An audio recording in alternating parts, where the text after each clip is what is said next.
the land and buildings, such as post offices and armories that are not currently being used, could soon turn into housing developments. Prime Minister Justin Trudeau was in Oakville this morning at Halton Regional Centre to explain.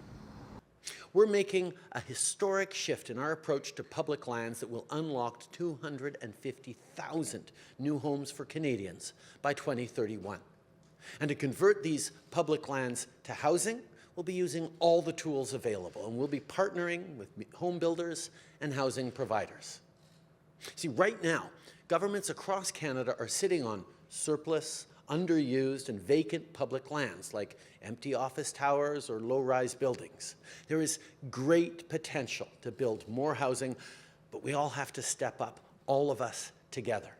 As part of our work with municipal, provincial and private sector partners, we will launch a $500 million public lands acquisition fund so we can purchase land from other levels of government and build more middle-class homes. What we've come up with is a plan that's going to make a meaningful difference. It does a couple of key things. First, we're establishing a land bank through the acquisition fund that the Prime Minister described a moment ago. But we're also going to be unveiling in the months ahead a new digital mapping tool that will identify all the federal parcels of land in this country with a scale that grades them according to appropriateness for home building, with details around proximity to job opportunities, access to infrastructure, proximity to transit, and other features that make them desirable to build more homes. We're also going to be pursuing a new strategy of leasing, as the Prime Minister mentioned moments ago.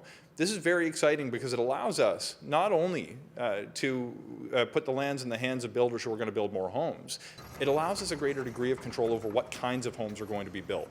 In the announced plan, the land being unlocked will remain public, so I asked the PM what that means in terms of home ownership and resale value.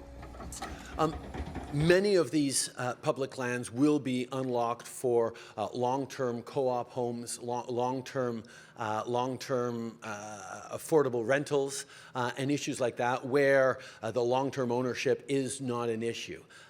100-year leases or 99-year leases are the kinds of things that don't make sense if you're talking about a single-family property.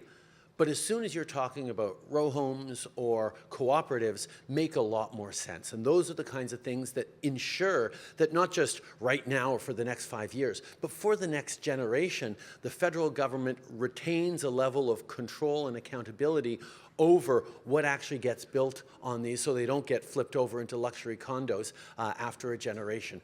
Prime Minister Trudeau confirmed that the government is trying to work with banks and financial institutions to make rent payments count towards credit scores. There was no timeline given on that, however, or for the rest of the project.